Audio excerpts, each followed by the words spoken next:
I'd like to thank the organizers for certainly inviting me to be a part of this program. I think this is the second year that I have participated. I find this a very exciting group to speak with, and again, always wanted to share information.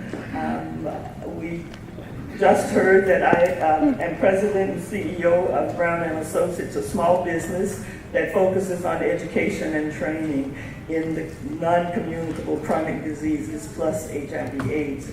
In addition to that, I am a medical oncologist by training, and I am a lifelong member of AORTIC that Mr. Foote mentioned, and that stands for the African Organization for Research and Training in Cancer.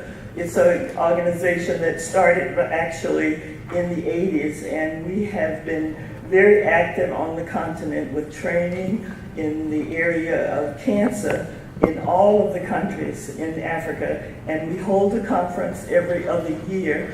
In 2015, we held a conference in Marrakesh where we had over 900 participants, and this year, 2017, we will be in Rwanda.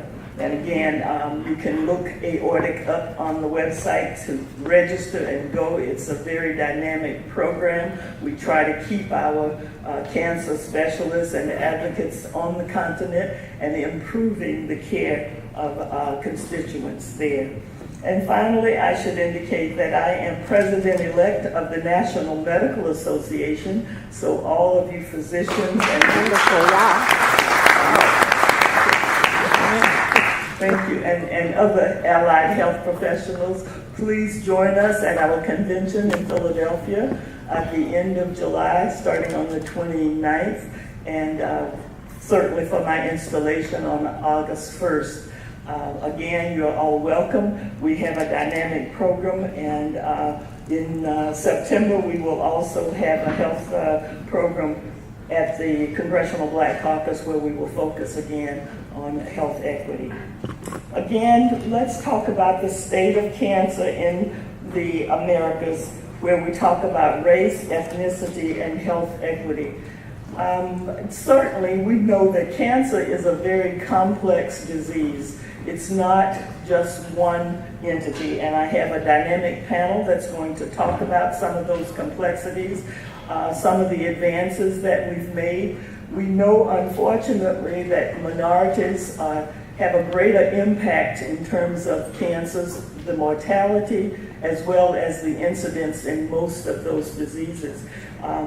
Being a breast cancer specialist, I was always loving to say that while the incidence was lower in African American women, the mortality rate was always higher. But in 2015, unfortunately, we saw the incidence in African American women in breast cancer to increase and surpass that of all of the women. We know that, again, in all of the leading cancers, certainly prostate, colon, lung, that the incidence and mortality happens to be higher. And I have a dynamic panel that's going to tell us on some of the things that are going on in that area and how we can, again, deal with these diseases too, so that we can increase our screening and early detection. And I think we heard that from one of our presenters, Harriet, who said it was because of the early detection that she could stand before us today, because she then received some treatment that was able to help her to overcome her challenges there. And we're still faced with challenges in cancer. You also heard data that talked about childhood cancers, and yes, we've just about cured 80% of those cancers in children. And so we can do that with adults, and that may mean that you need to participate in clinical trials, and you'll hear more about that later. One of the other pieces that's really moving on the forefront, we have a lot of advances in cancer. The advances don't always get to the minority population so that we can benefit from that in the same way as our majority population. One of the things that's now on the forefront is we are beginning to look at precision medicine. And I don't know if my dynamic panel will speak about that, but this again is looking at customizing the treatment so that you can minimize some of the side effects that would happen. And again, it is going to be more specific for the individual based upon their genetics. This is really dynamic, and so we need to be on the forefront, participating, advocating that we are there.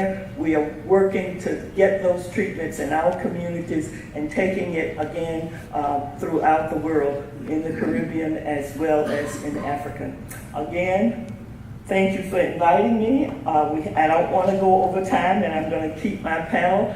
If you'll just look at me on the side, I'll raise a little sign to say that your time is almost up. Our first speaker is going to be Dr. Elmer Huerta, and he is going to really give you some great information. I'll have him say a few words about himself. His topic is an overview of cancer in the Afro-Latino, Caribbean, and African from Central and South America. Dr. Huerta. Thank you very much. Good morning, everyone. This is going to be a very short presentation. We have very little, 5 to 10 minutes, so let's see if we can sum up this. Get some concepts across the audience. When I was asked to come here, I was thinking either to show you all these numbers from different incidents and mortality from these countries in all Central America and South America and the US, but I thought that may be not as useful as information for you, because sometimes when you, in a short period of time, you present too many numbers, none of them stick in your mind. So what I have decided instead is to show you one basic element that it is very important to use when we deal with any kind of community. It could be an American community, American-born people here in this country, immigrants communities coming to this country, or you can use this in Africa, in Central America, in South America, anywhere, which is the education.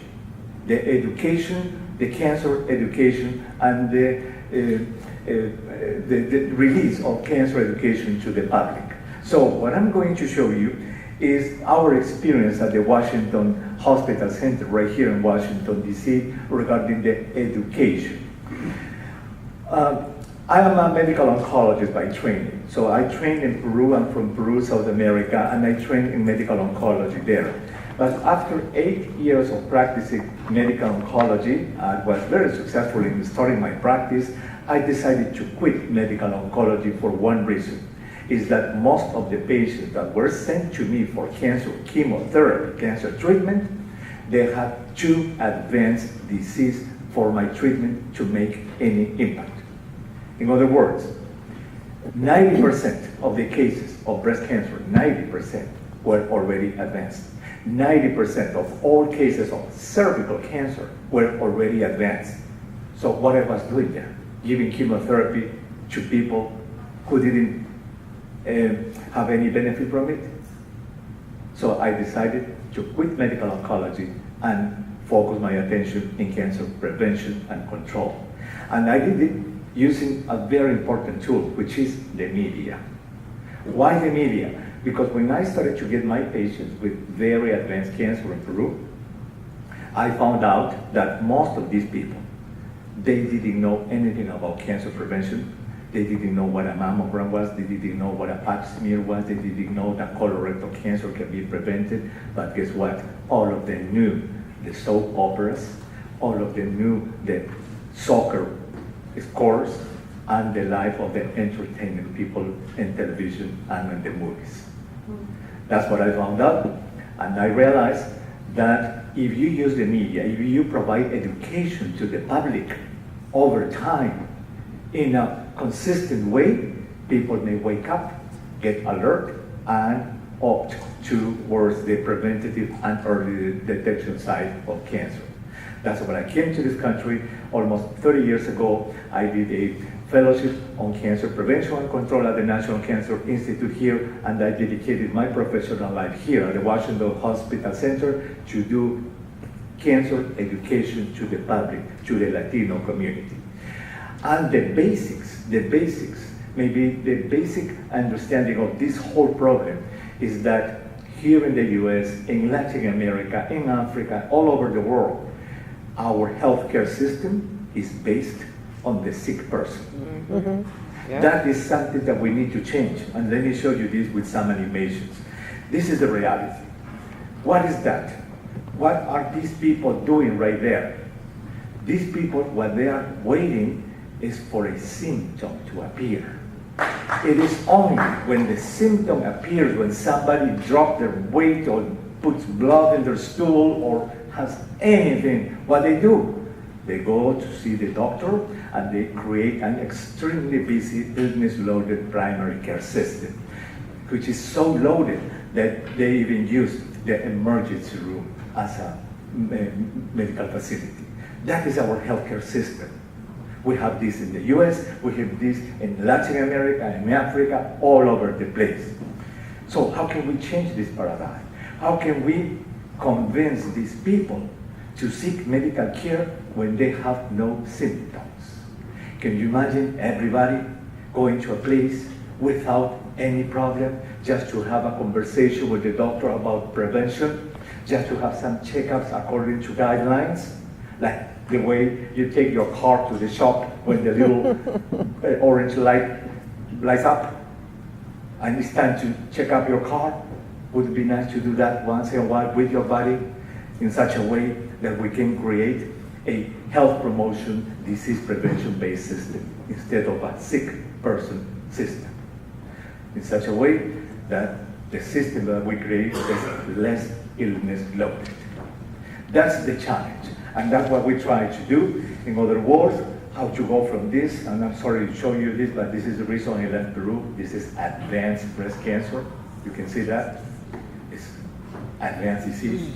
That's incurable disease that saturates the cancer health systems with incurable and advanced cases.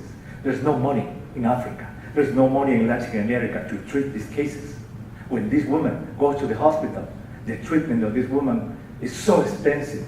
And you know what? It's not useful at all. You cannot do anything about it. So how can we go from this to this? I don't know if there is a, right here in the upper part, in the upper part, this is a mammogram right there. And in the upper part, you cannot even see it. You know what? There's cancer in that mammogram. But the cancer is the size of a grain of sugar. So small that you cannot even touch it. But the mammogram can do this. Right here, there is a polyp in your large bowel in the colon with cancer. If you discover this, that person can get a little surgery and then they can be cured of colorectal cancer. Right here, there are cells, malignant cells in the pap smear that you can just treat early and cure the woman. So how do we go from this gross disease, advanced, incurable disease, to this early disease in order to create a cancer health system that is more focused on the care of early disease? That is the challenge. In my experience, and I'm about to finish now, is that I use the media. 25 years ago, I started a daily radio show in Washington, D.C. directed to the Latino community. Every day of the week, Monday through Friday, for 1 hour every day, I have a live radio show from the hospital, listened to by thousands of people. And my message is, you may be sick and you don't know. If you are coming to this country as an immigrant and you want to have success, you better take care of your health. It would be a shame for you, but that when you are in your 50s or your 60s, you are successful already with your house, with your home, with your cars, with your kids in college. A condition comes to you, and that condition could have been prevented or detected earlier. It would be horrible for you. So my message is on the radio every day: take care of yourself, see your doctor before you have a symptom, have a checkup, eat well, exercise, don't smoke, the whole prevention. And after 5 years of doing that, I started a clinic at the Washington Hospital Center. That clinic has a name, it's called the Cancer Preventorium. The Preventorium is a clinic that used to have a sign at the door that used to say, this clinic is for people without symptoms only. If you are sick, the doctor next door can take care of you. Only you can come in here if you have no symptoms. So the clinic is going to be 23 years old this coming July, and thank you. Has seen almost more than 35,000 people. 70% are women, 30% are men, but 85% of these people have absolutely no symptoms. They go just to talk and they just go to have a screening. And who are these patients? They are immigrants. They do not speak English. They have menial jobs. Of course, they have no health insurance and they're poor. But you know what? They pay out of pocket because this is a fee-for-fee service. They pay $175 for this service. And that is a lot of money for these people because a woman who cleans houses, she needs to clean 2 or 3 houses to pay that. And the husband needs to work 2 days parking cars in the garages to pay for that. And you know what? We go hand to hand. And they asked me, Dr. Huerta, my wife, we just got married, would you please do a pap smear on my wife? And teach me how to touch my testicles because you were talking in your show that men, we should touch our testicles. I don't know how to do it. And by the way, we also want to have a baby. Would you please advise us how to eat properly so my wife has a healthy baby? Symptoms? No. Problems? No. Any pain? No. We just want the checkup. That is the kind of people who go there. Now, very briefly, in my hospital, the Washington Hospital Center, which is in the middle of Ward 5 in DC, 4 years ago, I asked the chief of the data center to give me a list of all the cancers of the breast that went to my hospital on a 10-year period of time. And you know what? She gave me the list of breast cancer cases that went to my hospital. And we found something amazing. We found out that in Washington, D.C., we have double the national rate of advanced incurable breast cancer. Nationwide, 10% of the cancers are stage 3 and 4 in that hospital. My hospital is 22%. And when we went to see who these women were, who were going to my hospital with advanced cancer, African American ladies living in the neighborhood, and number 2, 97% of them with health insurance in their pockets. So what is the difference between this group and this group? Education. That's why my message for you all is that whatever we do, we need to be very, very, very active in education to the public. It is only when you provide education to the public, when you provide that very powerful tool, is that people are going to wake up, they're going to open their eyes, and they're going to accept all the messages we give about clinical trials, about treatment, whatever we give, is that people are going to really accept whatever we, the medical community, can give them. Now we are engaged in a program in Ward 5 in Washington, D.C. We are going to the communities with community health workers, and the reception of the people is immense. When we go to churches in Ward 5, when we go to community health centers, these people, these ladies, these men, they really receive us with a lot of hope because when we give them the information, they feel powerful to act upon that information. So, thank you very much. I'm sorry.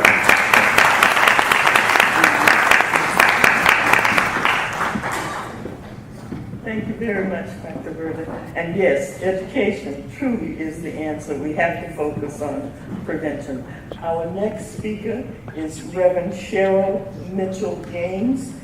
She is the project director for the African American Health Program, and she is going to speak with us an overview of cancer in Africans and African Americans in Montgomery County. I'm so sorry Dr. Hertha has to leave, but I have your card because we're going to be calling you. Everybody, thank him again.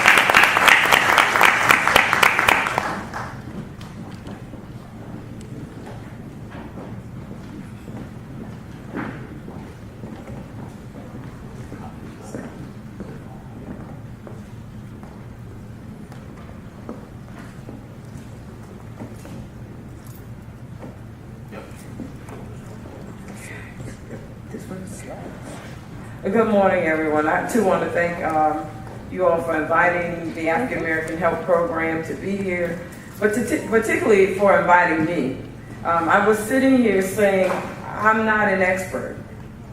I'm not a cancer expert. I am not I'm not a cancer professional.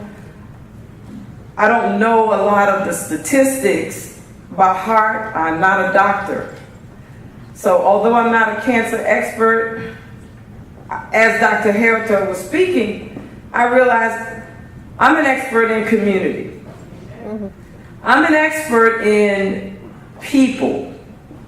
I'm an expert in what is really happening with our people. And as I listened to his presentation, and particularly the statistics he gave in Ward 5, and I serve and work in Ward 8 in Southeast DC, and I am the director of the African American Health Program here in Silver Spring. And no matter where we are, as people of color, as Black people, as people of African descent, those statistics are the same. Whether, Mr. Foote, we're on the continent of Africa, whether we're on this continent, North America, South, it doesn't matter. The statistics are the same. So I kind of wondered, why would you all invite me to be among such esteemed people, such esteemed panelists? And as he was showing the pictures of if you would mind me to just be honest and candid, as he was showing the pictures of the breast cancer, I had to turn away. Because I got the pictures from my own little sister, my baby sister, of her breasts that have now been removed. And I thought I was going to get up here and I was just going to tell you that Black women in Montgomery County have the highest rates of breast cancer, but you were just told that by every panelist who stood up here. I thought I was going to tell you that we have the highest incidences of prostate cancer and I believe colorectal cancer and some others that are particularly high in there are disparate impacts. There are disparate outcomes. I thought I was just going to tell you that, and I thought I was just going to tell you the story of my little sister. My baby sister just sent me the pictures of her breasts that are removed now and what's left and what she's still battling against. And I don't want this to be a crying fest, Brother Melvin. I really want us to kind of get serious about where we're going to go after this, because I couldn't look at my baby sister's pictures, and my little sister who was just a year younger than me, her name was Tracy, and it was just after Christmas, and it was several years ago now, but for me it seemed like yesterday. Tracy had been having pain in her back, and she asked me to make an appointment with a doctor for her, and I called the orthopedist because what would a 30-year-old need with a doctor except that perhaps she had injured her back? So I called the orthopedist. I didn't know who to call. Remember, she was a year younger than me, so she was 30. So you get the picture. We don't go to doctors yet. We're not going to this prevention model. We're going to doctors when we have symptoms. So I called an orthopedist. They said, based on her symptoms, we're not the right doctor. So I called a family doctor. And I scheduled an appointment for my little sister Tracy just a few days after Christmas. And I got a call from her. She was at the doctor's office and had gone over to the nearest hospital because the doctor sent her right away to have a CAT scan. And she called to tell me she was having a CAT scan within a few short moments of our call. And I said, I'm on my way. And I took my mother and my aunt in tow, and I went to the hospital to be with my little sister Tracy as she was going to have her CAT scan. Need I say, 9 weeks later, we were at her homegoing service at the age of 30. So I understand now why I believe it's a divine setup for me to be here today, because after what we just heard, what we know we're missing is we're missing awareness, we're missing prevention, we're missing education. What AAHP does is we are in the community. And what we're attempting to do is have this pre-conversation. We could hope that people don't have symptoms already. But if we do, let's be bold enough to go somewhere and see about ourselves. I think that's a place for applause. For black people in this room, let's be real. Why are we afraid? I asked my sister, who's in the 6th year of her challenge with breast cancer, I asked her, why wouldn't she do clinical trials? I guess I'm here because I can tell you what she said. Our brother did a wonderful presentation. I bet you know what she said. Quality of life. She's afraid. You all understand? Can I get some sense of you all are with me? 97%, he said, had insurance. And still the largest percentage were black women from this area.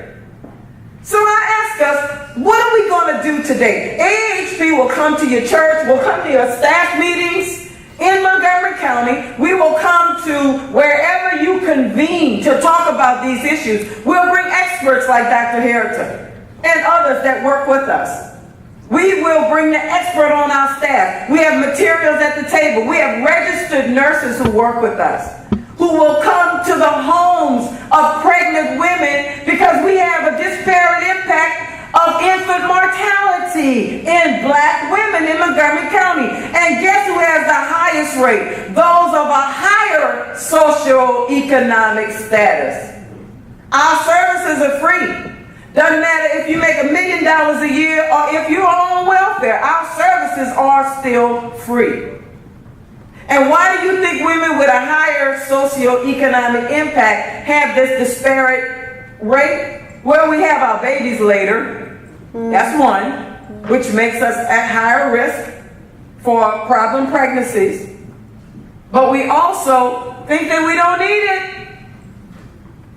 Sisters, can I get an amen? Amen. I mean, but in reality, I was wondering why I was here. I felt unqualified. Those other slides, all they show is that blacks have the highest rates of disparity in our health outcomes. But guess what was true too? What Mr. Foote said. We need to be the advocates. We need to be in the rooms where policy is being made. I told a brother recently, I said, as AAHP, we're a county-funded program, so we don't do the politics. I said, but you can. We don't do the politics in Montgomery County, but I'm going to be with you on Capitol Hill. I'm going to be with you trying to figure out a way to get to Mr. Trump, our president. Somebody ought to say amen. Because I'm like you.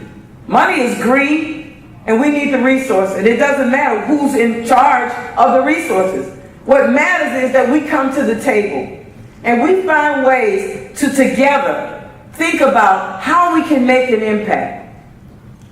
I thank you for your attention. I really don't have anything else to say, but I really want to say that either one of you in here, many of you in here, know that you could have come and told your own personal story. God bless you.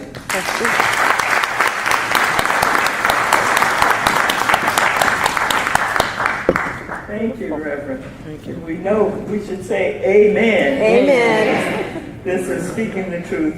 And again, we have to get over our fear of the unknown and practice prevention.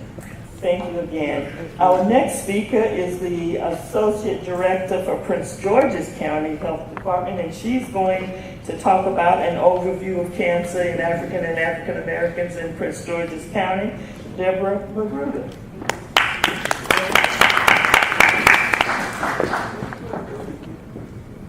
Good morning, everyone. Good morning.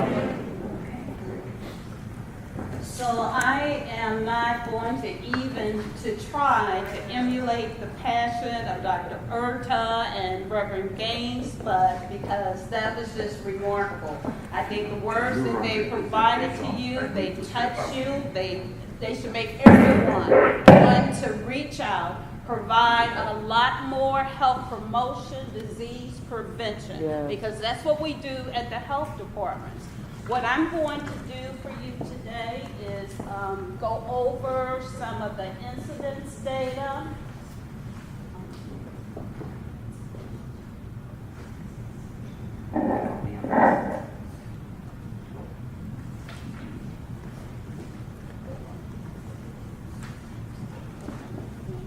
I'm going to go over some of the incidence data that we have experienced in Prince George's County and the mortality data. I'm going to see in here in a minute.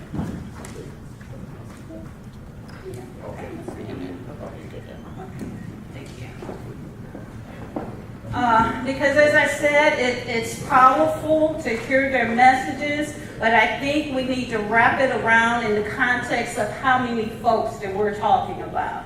And within Prince George's County, as in Montgomery County and several other counties, Baltimore City, in this state, the statistics are just unbelievable. So what I'll start with is to give you a brief overview of what's going on in the state of Maryland. So I can tell you that the most frequently diagnosed cancer, if we look at it by gender, is going to be prostate cancer for men, breast cancer for females. Cancer is the second leading cause of death in this state, only followed by heart disease. The top two cancers in Prince George's County follows the state. We're looking at, let me preface this. When I'm talking about the incidence data, specifically for Prince George's County, it's going to encompass from 2009 to 2013. So when we look at the incidence rate for prostate cancer, it's number one for males, and breast cancer is number one for females within this county. According to the American Cancer Society, and we're going to hear more from that, blacks have the highest death rate and the shortest survival of any racial ethnic group in the United States for most cancers.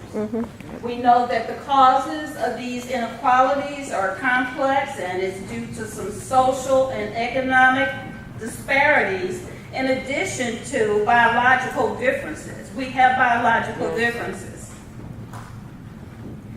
According to the state of Maryland, our age-adjusted mortality rate, which is our death rate, is 176.5 out of 100,000 population. So we know that this rate is decreasing over the years, but it is still higher than the rates for all other races, which is 155. So we're going to look specifically at Prince George's County now and the incidence and mortality rate. So for all of our cancers, the trend is increasing. The trend is increasing in the state of Maryland, but the trend is decreasing in the United States. So again, this incidence data I'm providing you is spanning the time period from 2009 to 2013. We want to look at the incidence data with the mortality data because we can see increased incidence for a variety of reasons, one being that more people are getting screened, right? So we're identifying more. So that's why we want to look at it in conjunction with mortality data.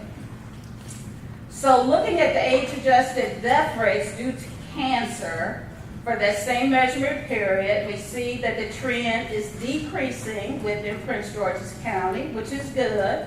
The bad news is that we still are higher in our county. We're higher than all of the other counties within the state of Maryland and within the United States. That's significant. That is very.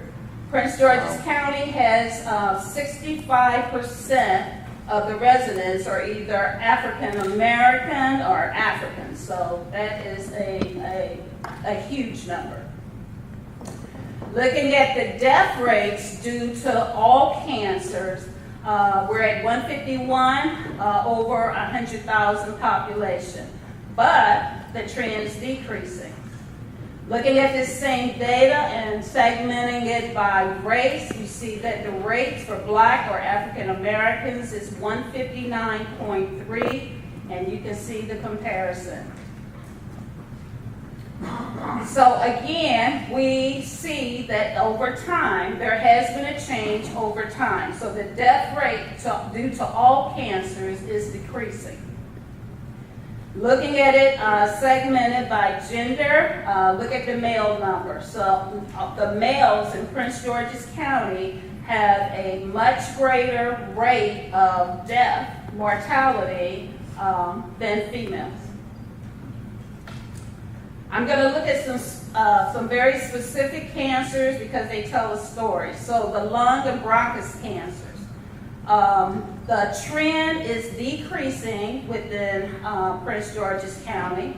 And the good news is that our rates are lower than the state of Maryland and the United States. And so when we see data like this, you have to ask yourself, what are you doing that's working? And I can tell you within Prince George's County, because more African Americans or Black smoke, we put a lot of resources out there to address the smoking rate in this county with a lot of education, a lot of health promotion. We targeted these retail establishments that were selling cigarettes to these kids. We put imposters in there. So we had a whole bunch of strategies that we put in place to impact this reduction in the rate. So looking at it on a time trend, you see how it has significantly decreased. Again, here is the incidence rate by gender for lung cancer with males carrying the burden of it.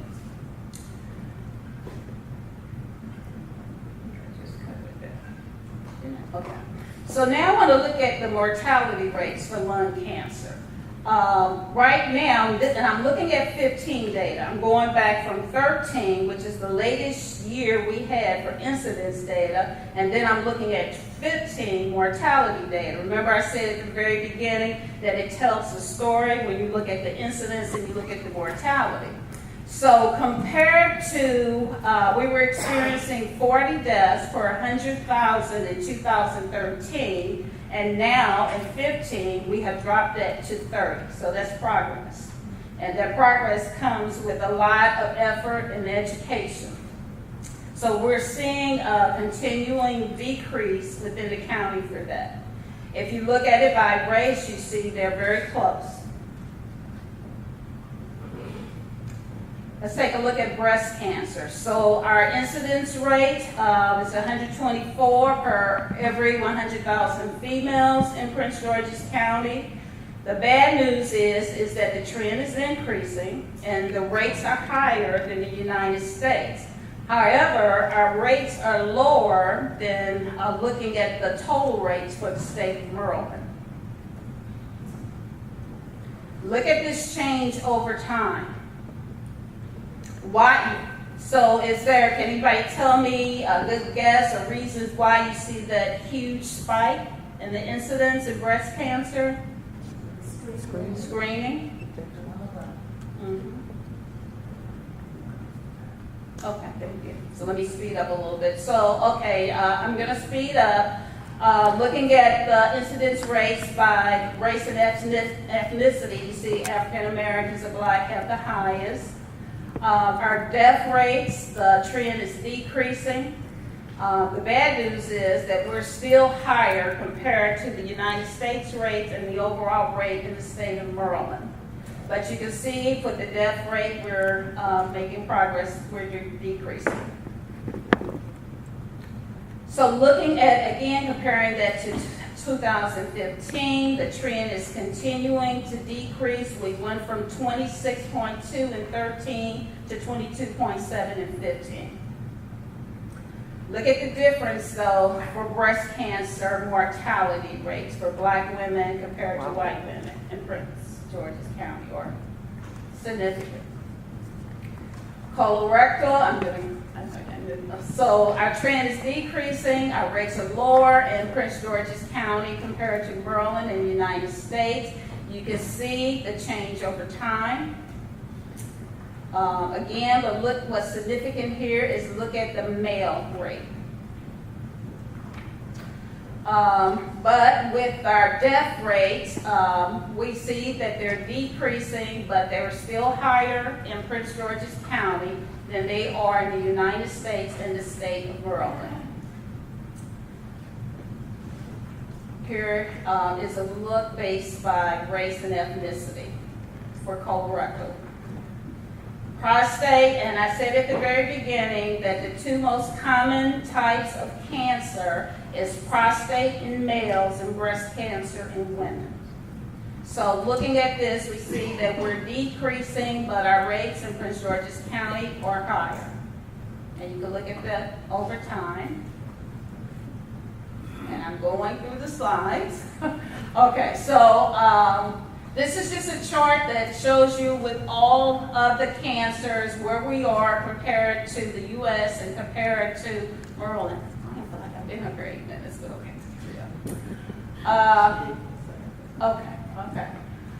So Prince George County has made a lot of significant progress in addressing the incidence and the mortality of all cancers. This is the last slide. So I just want to leave on the message that these cancers, most of the cancers can be prevented by adopting healthier lifestyles. First of all, if we eliminate tobacco use, that is practically the #1 reason why we see the lung, bronchus, and trachea cancer. With cancers, we can control the rate of the acquisition of cancers by controlling our weight, controlling how physically active we are, how much we drink, and the types of food that we're eating. Are we eating good nutrition? We can have an impact on cancers by vaccinations, like for those viral infections like the human papilloma virus. And the last thing, when we look at cancers of the colon, rectum, and cervix, they can be prevented by 2 behavior things. One, by avoiding the risk factors to contract certain diseases through them, and through screening for the detection of precancerous lesions. So,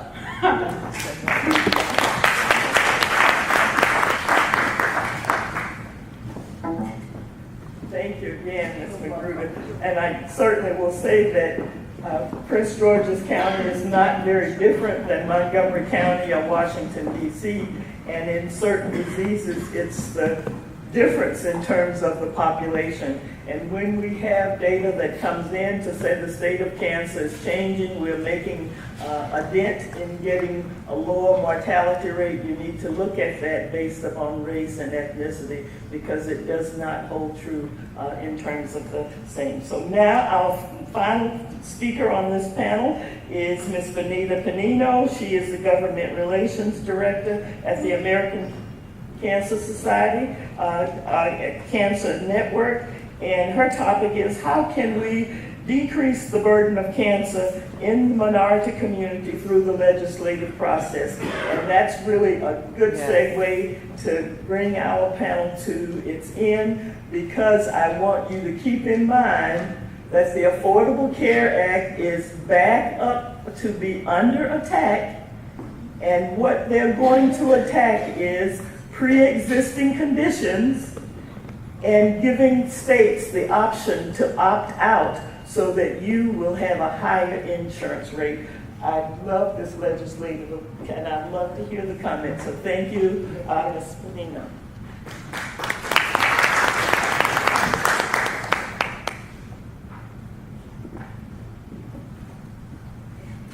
And hopefully we'll have a few minutes of questions.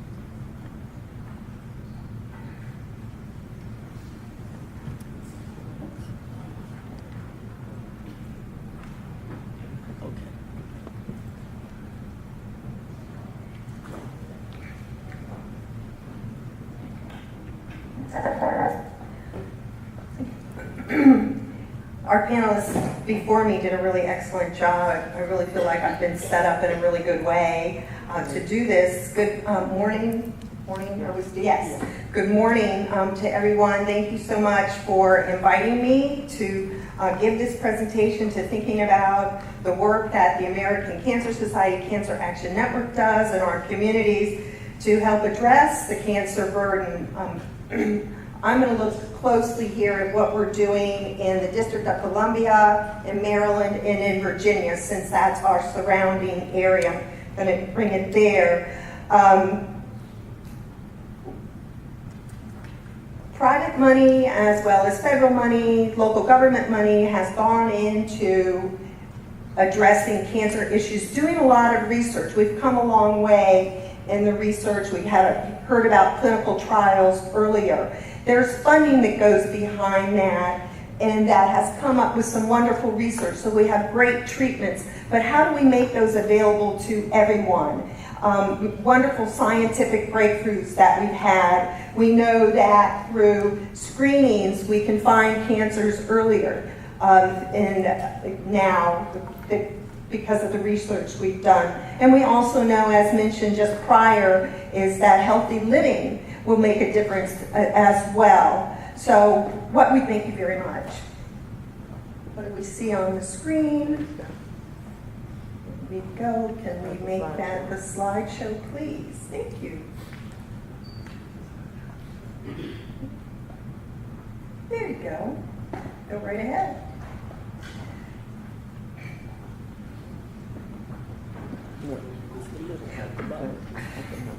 Thank you. All right, let's see if I can't. There we go. Thank you. Thank you very much. So what we're doing at the American Cancer Society Cancer Action Network is making sure that, that we pass proven public health policies that are going to address improving our health. So we do it at the American Cancer Society Cancer Action Network. We address health disparities through the policy arena and the legislative arena. Every year, for the past 14 years, we've published a document, How Do You Measure Up? It's a picture of the cover. There are copies on our table over here. We've got the blue tablecloth. Please take a copy with you. This incredibly comprehensive study documenting the work that's going on at the local level, addressing cancer disparities through the legislative process and what we've been able to accomplish, really doing a great job. And each state receives a rating in this particular issue, the 14th issue, in 10 different areas, 10 different measures, and I'm going to talk today about those measures here locally. And we're going to start with tobacco. We know that tobacco is the one area where we can prevent cancer from even happening if we can keep tobacco out of the hands of people, everybody. Okay. How do we do that? Well, we pass very strong smoke-free indoor air legislation, which we have in Washington and Maryland, and I'll talk a little bit about Virginia in just a second. And we know that we also have, every time we raise the price of tobacco products by passing legislation that taxes the tobacco products, that reduces smoking as well. For every dollar in tax, there's a 10% drop in tobacco use. So we want to get that in there. We want to make smoking socially unacceptable, which is why we work on those smoke-free indoor air legislation at the state and at the local level as well. And then also we know that in, is it Barb? I'm sorry, I've forgotten your name already. McGruder did a really good job talking about what they're doing in Prince George County in tobacco use prevention, through working with underage individuals that are going in posing as being old enough and trying to buy tobacco products, and when they're sold tobacco products unknowingly because they're not asked for identification, then there's a fine levied on that particular retailer. Well, that program is funded through money from the Maryland General Assembly. Just as in DC, there's a similar program that's funded through money from the DC City Council as well as Virginia. However, as you can see here in the District of Columbia, it's not as robustly funded as it could be. You know, we're get a rating of red. We've got green is the best you can have. Yellow means we need to work on it. Red means we're not where we need to be. We're not even close. So we need to be putting more funding there in the District of Columbia. Now you can take a look at what that looks like in Maryland. It's very similar looking in Maryland. We've got very strong laws on the books about smoking in public places in Maryland. We have a strong tobacco tax, a high tobacco tax in Maryland. A tax on a pack of cigarettes is $2. In the District of Columbia, it's $2.50. I'm hoping it'll be $4.50 by the end of this council session. We'll see about that. It's looking pretty good. However, in the District of Columbia, not all cessation efforts are covered by our Medicaid programs. So if you're a Medicaid recipient and you go and you want cessation counseling, one-on-one counseling, you may not be able to get it. There's not the funding there for it.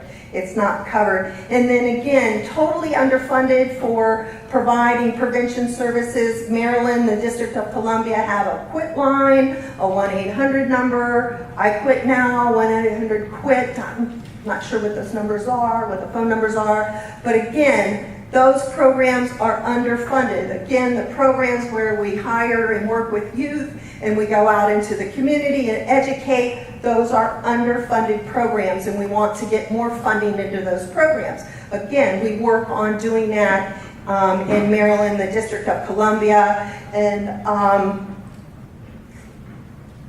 Virginia.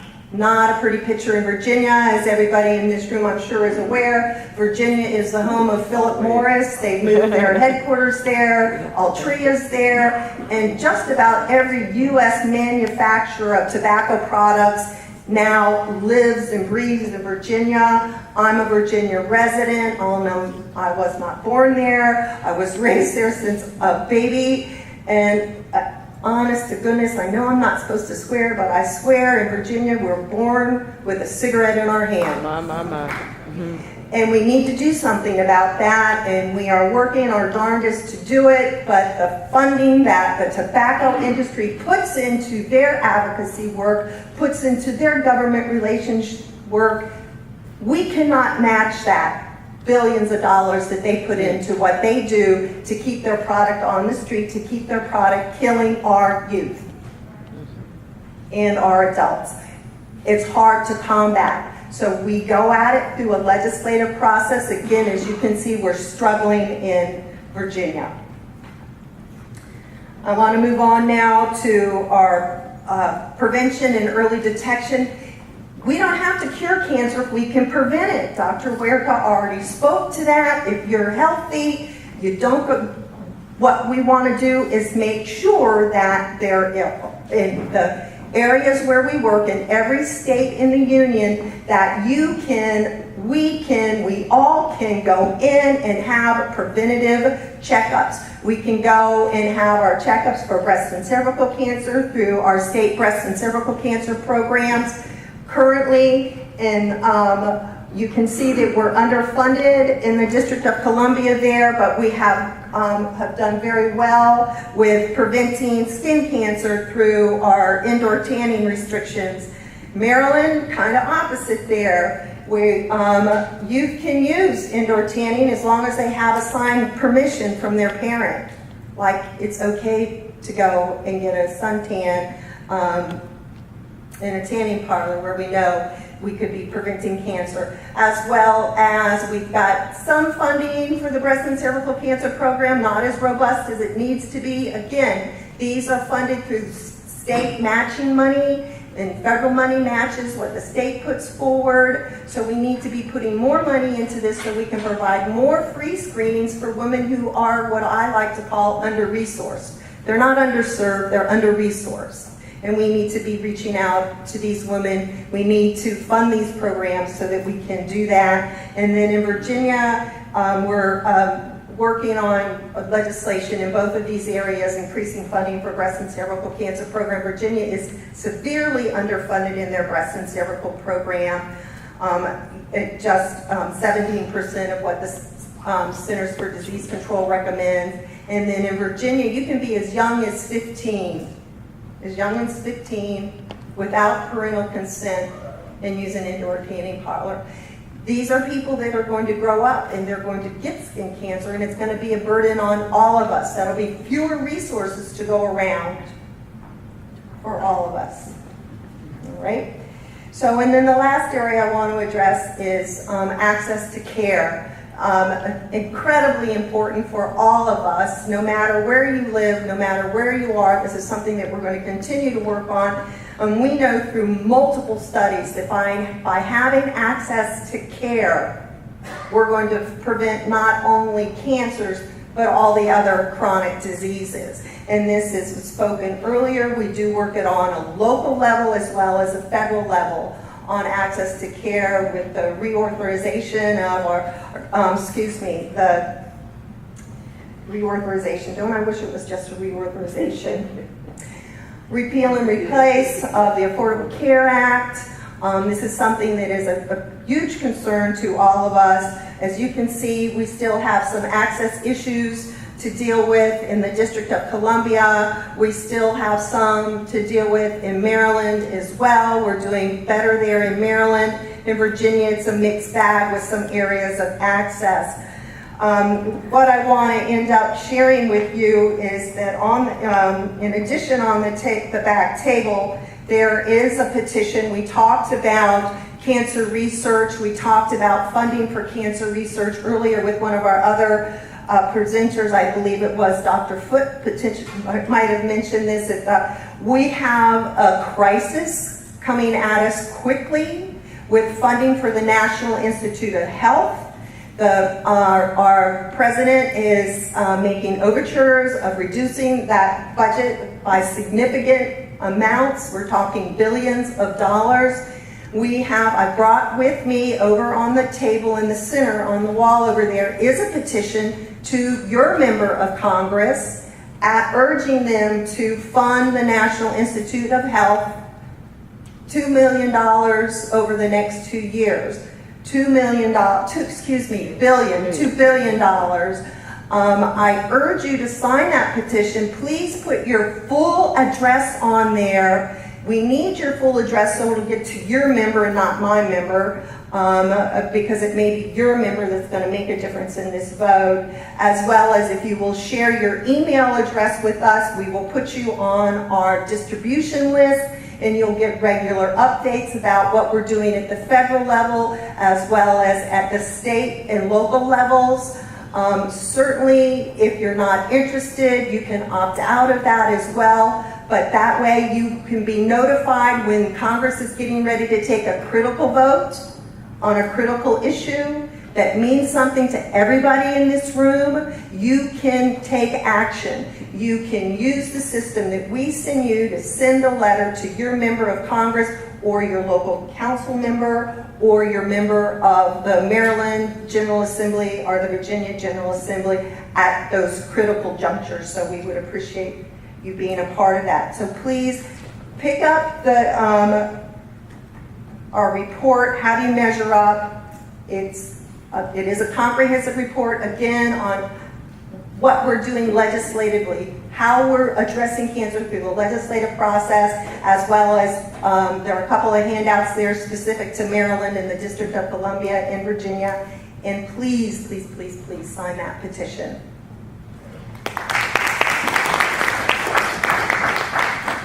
Thank you so much. We had such a wonderful panel. I think we might have an opportunity for 1 or 2 questions before we go for a break. I do want to just emphasize again the importance of writing letters to your congressional representatives. Take an active role, because things are going to change and change drastically if we do not have our voices heard. And you must get out and vote. It's going to be important. I should say that tomorrow is Earth Day. There's a rally in many places around the country. Please get out, because the environmental climate change, all of those areas are also going to be under attack, and that impacts our health. We want to have a voice, so show up in DC is one of those areas where we will be marching to keep some of the legislation in place as it impacts our health. Questions? Yes. Is this on? I think so. Is that one on?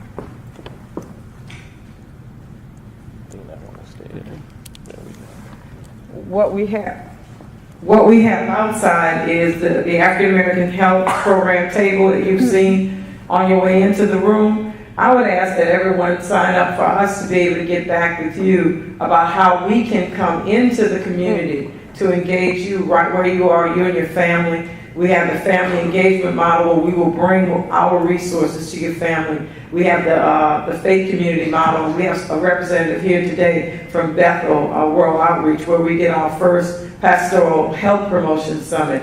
So if you all would be kind enough to do that, legibly write your information, we would also get back in touch with you as well. And we'll be around to talk with you all day. Someone will be here from our organization. Okay, there is a question. No, I don't have a question, I just have a comment. I'm a community health worker, I'm also the police coordinator for Holy Cross Hospital. I've been doing this for over 15 years, working in the community, going out speaking and talking to people. I meet them wherever they are.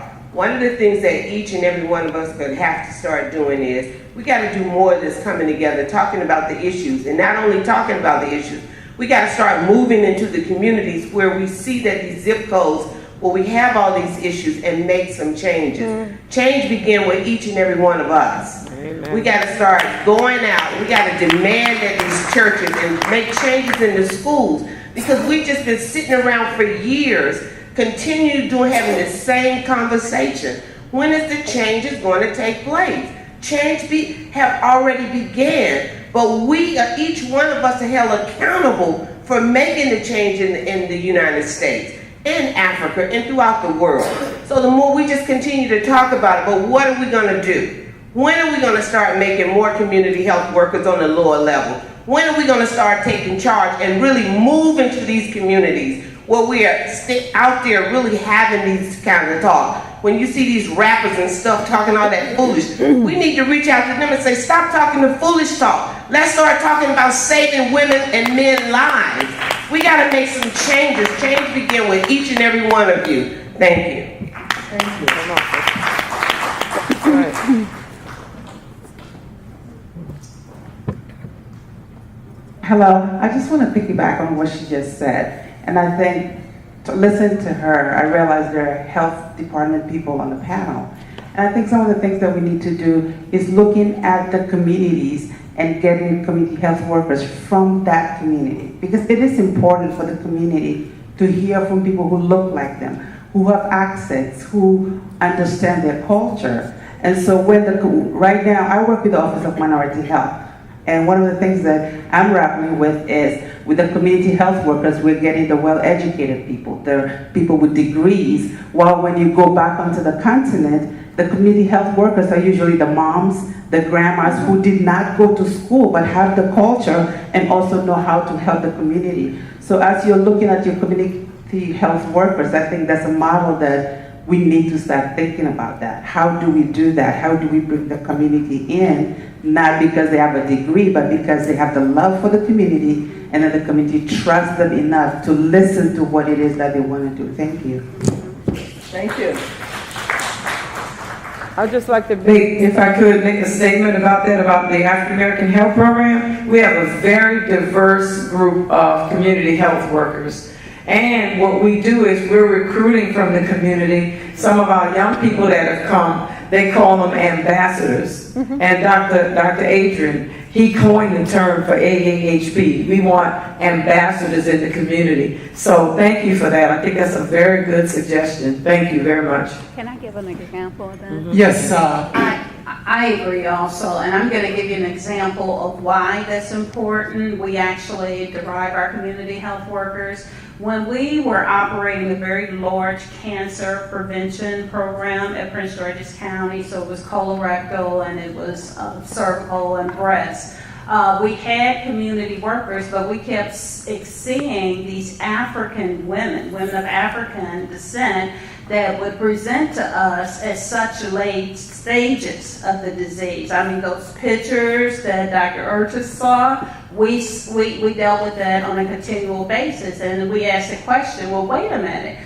We're out here and we're providing this education and this messaging, but when we started to do direct outreach into the African immigrant population, wanted to bring them on as community health workers, this was so enlightening to me, because they sat down and they shared with us, well, you know, U.S. Black women, or just U.S. women in general, view their breasts very differently than we view ours. For you all, it's a sexual thing, and for, you know, so it was just enlightening to us, because it really provided the message of what we was doing wrong. Mm-hmm. We was using a strategy based on the culture, the only culture we knew. Mm-hmm. So I think you right. Make a great point there. Yes, want to make an appeal. Thank you, Brother Mel, for the work that you do in Africa. Africa has become the graveyard of the 21st century. And also, I want to thank my friends with whom I have worked for some years. The American Cancer Search were here, and who have taught me about cancer.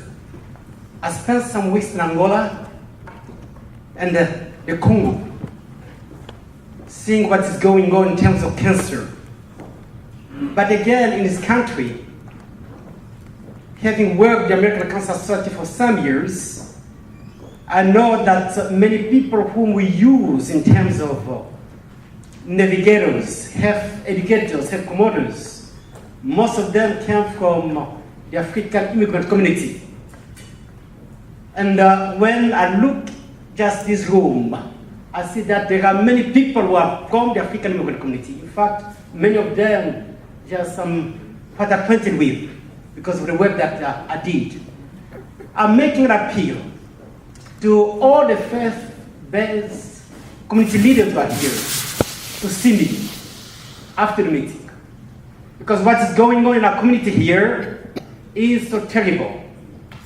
Just as a pastor, just cannot tell you how many times for the last few months I have been just in places where people have died from cancer. Mm-hmm. It is a big issue, a very serious one. Let us not only talk, but we need to engage in dynamic cancer prevention activities. Not only here, but got to do something for the motherland. Mm-hmm. We are just applying those knowledge. We've got PhDs, MDs, and so on and so forth. But what are we doing collectively? Just making an appeal that I want to meet really with the faith-based community leaders after the meeting. Thank you very much. Thank you. Last question.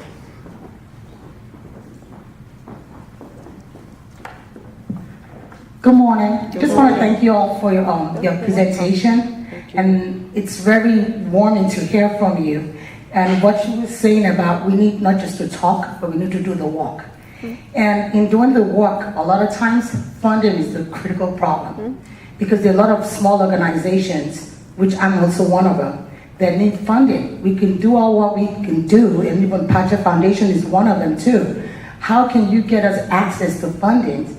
And then we can do not just here in America, but also in Africa. Because when you get to Africa, like they said, it's a totally different story.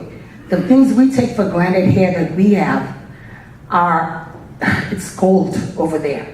Just to have, you go to the doctor and have a pap smear done, it's not even done. So a lot of things, like you were saying, they're cultural, but if we can get funding or get access to it, because there are a lot of organizations that, not necessarily the money, but you can give tangible donations. If you can get us access to that, then we can start now doing the walk and not just talk. Thank you. Thank you. Well, all right. Just saying, sis. Close. No. I'll trade you. It sounds good. You bring up a really good point. Funding is an issue all the way around for all organizations, even large ones as large as ours. Our organization operates on 100% donor dollars. We have no federal money. So we have from volunteers, individual donations, as well as some corporate donations. The American Cancer Society does have a limited amount of grant money, a very, very, very limited grant money. Normally we're looking at more scientific-based research. However, there has been in the past community grant money. I don't know if that's still available, if that money's still there. I would highly recommend getting online, cancer.org, and just doodling around in there and see what you can find. And then there are also resources there. The American Cancer Society does have resources available excuse me, they're going to be in the form of pamphlets, that type of thing, in a couple of languages, not just English.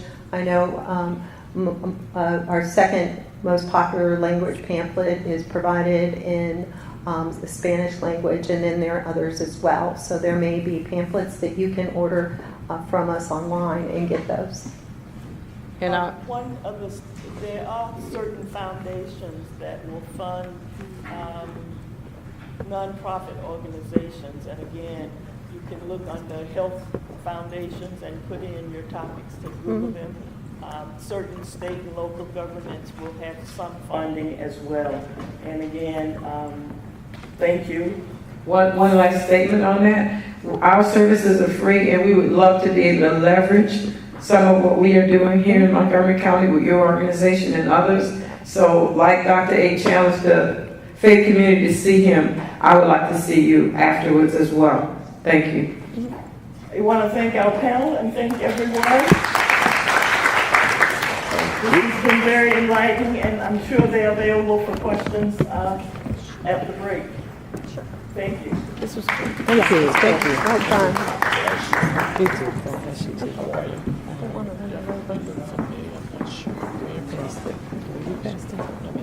Yeah. Okay. Let me get your card. Certainly. Okay. And I have one too over here.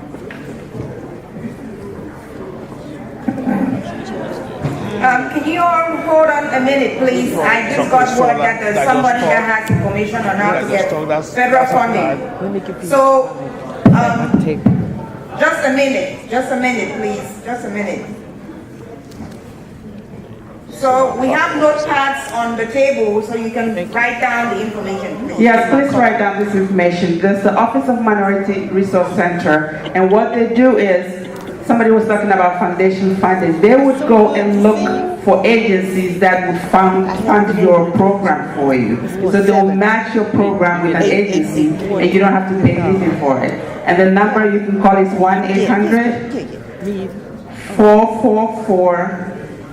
1-800-444-6472. And just press 0, and they'll be able to do that search for you. And I'm getting ready to do grant writing training in the DMV to teach you how to write successful grants. So when you call, you can also ask to speak to Margaret or just register for the conference, the training. Thank you.